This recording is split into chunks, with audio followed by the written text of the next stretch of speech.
துக்காடி showroom மாதிரி தான் இருக்கும். உள்ளே பாருங்க ஒரு பீஸ் நிற்கிது. டுக்காட்டி ஷோரூம் பக்கத்தில் அந்த தம்பி நிற்கிதான். ஏப்பா வெளிநாட்டில் கூலிங்காக இருக்கும், அந்த நாட்டுக்கு அந்த பைக்கு ஓகே. நம்ம நாட்டில் என்ன சேஃப்டி இருக்குது அந்த பைக்கை ஓட்டுறதுக்கு அப்படிங்கிறது எனக்கு தெரியல.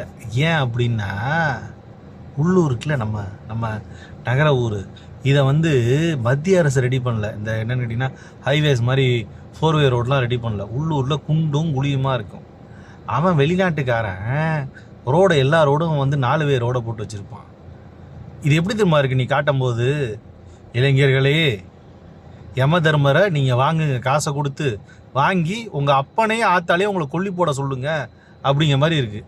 நீ அந்த பைக்கை பற்றி பெருமையாக பேசுனீங்கன்னா என்னென்ன சேஃப்டி இருக்குது, இந்த ரோட்டுக்கு அது சேஃப்டியாக இருக்குது அப்படின்னு சொல்லி பேசுனீங்கன்னா உன்னை தூக்கி வச்சு இது பண்ணலாம். உனக்கு தெரியாமையே உருட்டிக்கிட்டு இருக்க. நான் என்ன தான் பண்ணுறது?